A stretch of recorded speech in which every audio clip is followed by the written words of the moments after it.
As if I, of all people, didn't have enough of a problem to begin with, a while back I got sent two really interesting mouthpieces to mess with on the bass trombone, which at the time was admittedly the instrument I'd probably messed with the least in terms of mouthpiece choice. This is going to be a really awesome video, so stay tuned. Welcome one, welcome all to the very first Samuel Plays Brass review video of 2024. Here's hoping this year will be a big one for the channel and that this video will get the ball rolling in the right direction. Now before we begin, I'd like to give a huge thank you to the folks over at Virtuosity Musical Instruments for lending me the mouthpieces that we'll be discussing today. Make sure to check out www.virtuosityboston.com or visit their shop if you happen to be in Boston, Massachusetts. It's definitely worth a look. It's a really awesome shop. You can also check out their YouTube channel, which will be linked up in the top right corner in the card, or their other socials in the description below. They post lots of amazing educational content for brass heads like you or me. The mouthpieces that are in the spotlight today are 2 out of 3 total offered models in Schilke's Symphony Series bass trombone lineup, the M6.0D and the D6.0, kind of the two extremes out of the 3, with the M6.0 being somewhat in the middle in terms of its overall feel. Now let's talk specifications. Firstly, the inner diameter of any Schilke Symphony Series trombone mouthpiece can be determined by looking at those 2 digits. A 6.0 is equivalent to a Schilke 60 in terms of its inner diameter, which is to say supposedly 29.03 millimeters or 1.143 inches in diameter. The trouble with this is Schilke is notorious for oversizing their inner diameters. They measure them way too high up in the cup section, in my opinion, to the point that the curvature of the rim is actually influencing the measurement there. If you actually look at some comparison charts and play them for yourself, you'll find that they compare more or less to something like a Dennis Wick 00AL or a Bach 1G. Somewhere in that general neighborhood. Definitely large for bass trombone mouthpieces, but maybe not quite as large as the catalog would make them seem. Then in terms of cup depth, the M cup comes out to around the same as a Schilke 59 bass trombone mouthpiece, which is closer to what I use, and that cup is, of course, relatively deep, but fairly standard, whereas the D cup, as is generally the case in Schilke's lineup, is deeper. However, we're not talking about the same D here as, let's say, a 51D. Any bass trombone mouthpiece is going to be significantly deeper than a tenor trombone mouthpiece, so D doesn't necessarily stay constant across all of Schilke's lineup. Then there are 2 different throats offered in Schilke's Symphony Series. The M6.0D has a slightly smaller throat than the other 2 models, clocking in at 5/16 of an inch or 0.3125 inches, and that's the same as you'll find on the Standard Series bass trombone 60. However, the D throat is wider, coming in at an O on the US drill chart, or 0.316 inches. Now, one of the cooler features of the Symphony Series bass trombone mouthpieces is that they all feature a more open Schmidt-style backbore. It's generally considered to be a little bit better for, as the name might suggest, symphonic playing, hence their presence on the Symphony Series. And as one last note, the M6.0 is essentially identical to the M6.0D, just with that wider size O throat. Now let's have a listen to some sound samples that I recorded pitting these 2 mouthpieces not only against one another, but against a control group, which was a Standard Series Schilke Model 59 that I borrowed from a local player and friend of mine, just for the sake of having a standard from the Schilke lineup, and something that was frankly a little closer in size to what I'd played on in the past, which was essentially just the Bach 2G, the Bach 1.5G, a couple other variants of the 1.5G, basically the same design, but with the Kahn or the Benj logo on it, and the Yamaha, I believe it was the Doug Yao signature. Also, please keep in mind that these clips were recorded quite a while ago at a time when I was much less familiar with the bass trombone. Unfortunately, this was right before I was asked to play bass trombone with the Gonzaga University Symphony Orchestra, and that was what really kicked my butt into gear. So unfortunately, this was right before that point, so these recordings are a little suboptimal, but nonetheless, go ahead and slap on some headphones so you can properly process the low, bassy frequencies of these awesome Schilkes, and enjoy.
Now, before we get too deep into my opinions on these two mouthpieces, please keep in mind that my optimum size as a bass trombonist is actually closest by far to the Schilke 59 that I was using as a control for this experiment. My current weapon of choice is a very similar Dennis Wick 0AL, as opposed to the 00 or 00AL model that I mentioned as being closest to the Symphony series.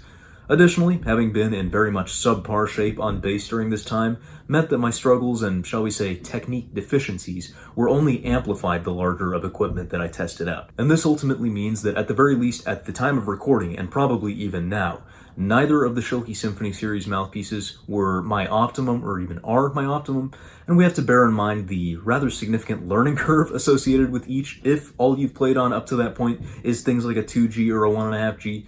But with that said, both were, pun intended, massively fun to play, so let's dive in. Firstly, the slightly tighter and brighter M6.0D. I found this had more core to the sound than a standard series Schilke mouthpiece, and maybe a little bit less edge, although it was still possible to put some spin on the tone if you really pushed, despite it generally gravitating towards a more full and dark sound concept. For the stronger player who mainly plays bass trombone, as in definitely not this guy, I think this could be a really well-rounded mouthpiece for the wind band or for the symphony orchestra, although I did find articulations to be just a little more troublesome than I would think strictly necessary. Anyway, out of the Schilke Symphony series being the least of the evils, it would probably be my pick for standard mid-range work, although even it I found fairly tiring in the extreme upper register compared to the standard series 59. However, the low range speaks a lot more evenly and clearly and easily than a standard series mouthpiece, probably at least partially due to that symphonic backbore. And for what it's worth, the lower pedals out at the end of the slide, and especially the trigger pedals down to the bottom, the sound didn't peter out on them quite as much as on the standard series, and while that's rarely a musical necessity, it is a nice touch. And then the D6.0, as you might expect from the deepest and most open-throated of the three mouthpieces, had the most amount of core and least amount of overtones to the sound. Its tone was almost impossible to overblow, as I've managed to do on just about every other bass trombone mouthpiece I've tried at one point or another. And although I could get the tone to liven up a little bit, I definitely couldn't get it to brighten that much, at least not in the staff or above it. The sound tended to lose its definition very easily and become woofy, and I also found articulations markedly more difficult on this model. It's tough to think of its ideal use, maybe an extra large symphony orchestra, maybe if you're playing in a trombone choir and there are several bass trombone parts and you're covering the very lowest one that's full of gratuitous 8 VBs and whatnot, or if you're covering a contrabass trombone part on a bass trombone, but nonetheless, I don't see this being a daily driver for too many people. I think it's best if you really desire a dark tone and the player not only has excellent chops, but tends towards a bright and edgy tone that they wish to temper or round off for certain situations. Now, of course, if I stopped there, that would be neglecting the fun side of the D6.0, which is its absolutely unearthly low register. The amount of sound and clarity you get down there is unparalleled from anything I've tried up to this point.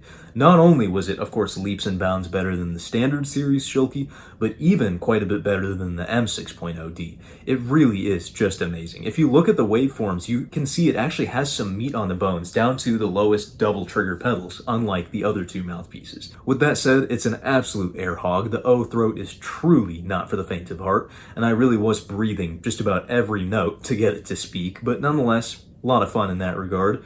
Of course, that came with significant challenges in the upper register. I found that although the pitch did stay true and it stayed up where it was supposed to be without me having to move the slide in further, the notes still lacked focus and clear slots, which is a common symptom of too deep of a cup or too large of a throat or backbore. Had I been more in shape on the bass trombone and had I had more hours to spend in the practice room with these two mouthpieces, I felt like I probably could have acclimated to the M6.0D with time for the sake of general use playing.